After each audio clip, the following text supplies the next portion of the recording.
The visit by Prime Minister Brown and his team here today is special. It is the first we've had since borders closed last March.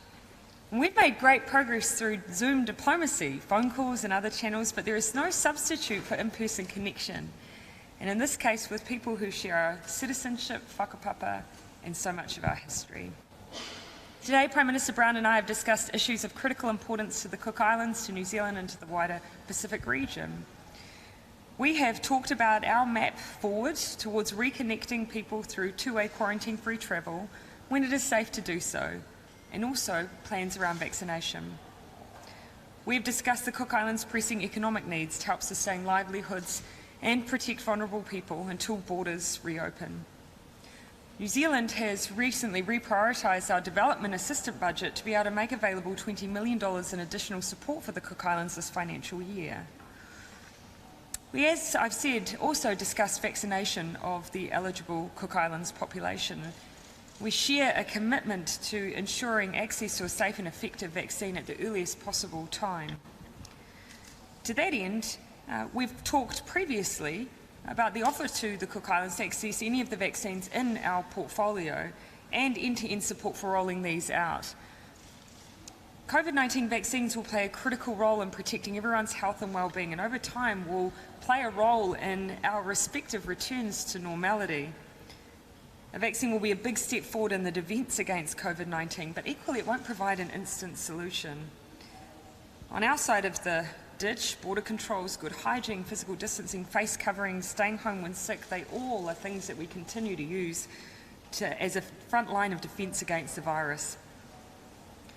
I do want to acknowledge that the Cook Islands has done a huge amount to keep COVID out very, very successfully. New Zealand has provided support to help achieve that status, but ultimately it would not have been achieved without the initiative of the Cook Island people and government themselves. The Cook Islands' success in managing COVID-19 has been hard won, and no question it's come at a price, PM Brown, and we discussed that today. We've agreed to continue to progress the remaining work to ensure safe two-way quarantine-free travel. There has been significant work with preparedness, and we are currently working in earnest towards a May commencement. The Director General of Health has also advised that beginning vaccination will add to the safe opening of quarantine-free travel as well. Cabinet will be working with our Cook Island counterparts to expedite that joint vaccination plan over the coming weeks. For now, I'd once again like to say, PM Brown, just how wonderful it has been to have you here, how special it's been. We've spoken on the phone many a time, but nothing beats that ability to just have a face-to-face conversation. We miss having the opportunity to show manaakitanga to our guests, and I can think of no better guest to have started that process again. So once again, to you and your whānau and your colleagues, welcome, welcome, welcome. Tēnā koe, Prime Minister. Thank you very much. It's a great honour for me to be welcomed as the first state visit to the country during this COVID times. It's not the only first for the Cook Islands. We're also the first country that New Zealand has allowed to enter without having to go into mandatory quarantine and isolation. And that's something that we are very grateful for. But I think it's the work that our two countries have done over the last 12 months with the emergence of COVID that has helped protect our country and kept our country COVID-free. The protective measures that New Zealand imposed has also provided protection for our country. And for that, we're very thankful, Prime Minister. The hard work that we've done in protecting ourselves is now done. We now look, like New Zealand, to the recovery. How, as a nation, are we going to recover from the impacts that the closure of our borders has had on our businesses? And again, working closely with New Zealand, the Prime Minister, we're hopeful that our recovery will come sooner rather than later. For a country that is totally reliant on tourism, up to 70% of GDP, this has had a significant impact on our economy to the state where it's declined 20% in the same period that New Zealand's economy has declined by 2.9% of its GDP. So significant issues that we face, but I know that by working together with our closest partner, New Zealand, we will be able to find a pathway to recovery and help those people now that are struggling to get back on their feet. But I have to say, Prime Minister, that the welcome that was afforded to us today in front of the War Memorial Museum certainly sent tingles up my back. The welcome by the tangata whenua of this district, our response just shows really the close relationship which goes back in history as two people of Maori culture. And the ability to be able to send our messages across to each other and to understand what each other is saying just adds to that added closeness of our relationship. So that's something that we're really grateful for. And we look forward to progressing all of the discussions that we've had, Prime Minister, over the next few weeks and over the next few months. Kia ora.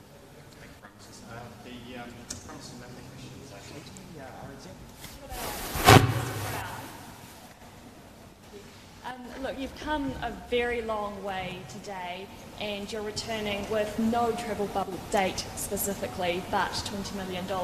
Does that sum of money indicate just how desperate the situation is as you wait for that travel bubble date? We've come here and provided the Prime Minister with what we need for our country. We have asked for a date for the commencement of that. We are working towards that date. And I'm happy that the month of May is where we're indicating that travel will begin between our two countries. As a country, as I said, we're the first country to be able to come into New Zealand without mandatory quarantine. This has meant that our people and those who have work permits have been able to travel quarantine-free between our two countries since January. So we have in place our systems that we are confident on. We just now need to look at extending that travel advisory to the wider New Zealand public. There are some areas that we do need to find agreement on in terms of issues that need to be sorted out, but we're confident that we will have those in place by May.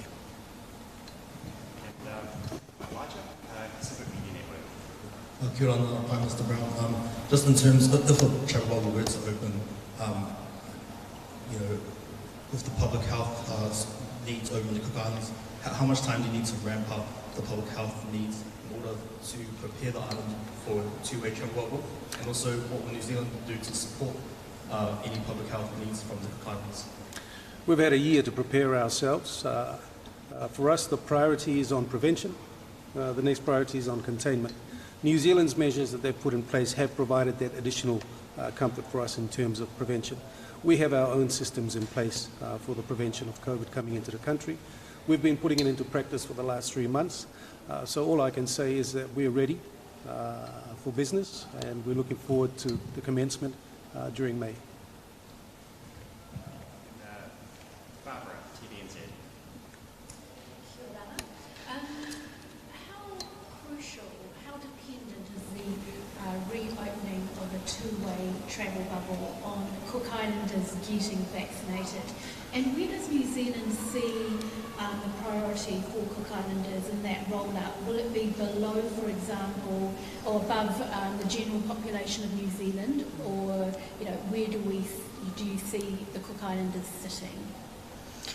We've actually been working obviously towards a reopening for some time, and it has never been contingent on the completion of wide-scale full population vaccination.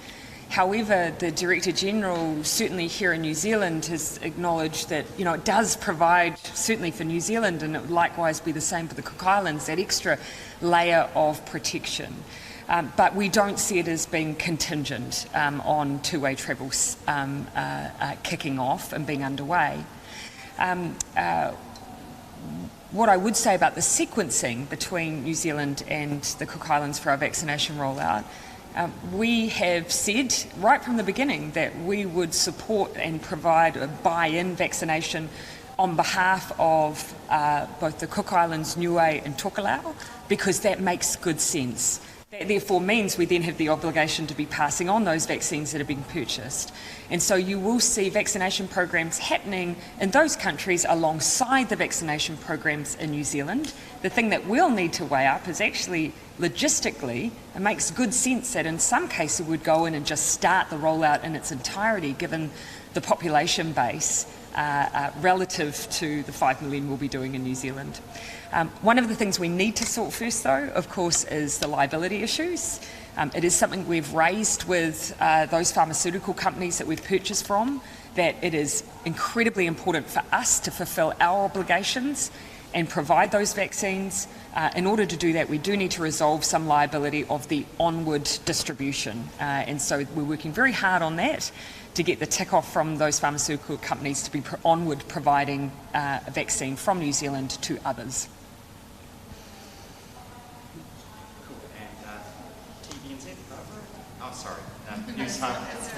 Melissa.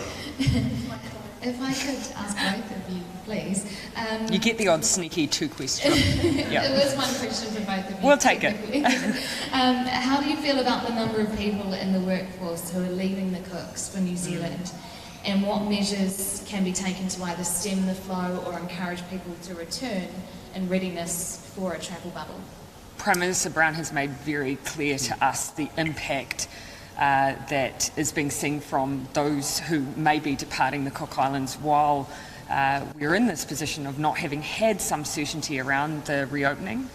We've heard that. You know, that's why today we are indicatively saying we are working in earnest towards that May reopening. And we've spoken frankly about some of the things that we think we need to work on together in the meantime, because keep in mind, we've had two-way travel, we've had one-way travel for some time because the Cook Islands pose no risk. We pose the risk. We are the ones that may potentially export cases, so we need to be part of making sure that we're doing everything we can to prepare that two-way travel. So we see ourselves of having to carry a lot of responsibility there to get that right, but we're working towards jointly May. Yeah, I think we've discussed, we've gone through a year now with the closure of our borders. The issues now amounting are not so much balance sheet issues. These are far deeper structural issues, and one of them, of course, is to do with labour. And to arrest that loss of labour is going to be very important for us, and the only way that we can do that is to get businesses back up and running. I've made the point before that if tourists are not bringing money into the country for workers to earn, these workers will go and look for that money in other countries, and that's what's happening now.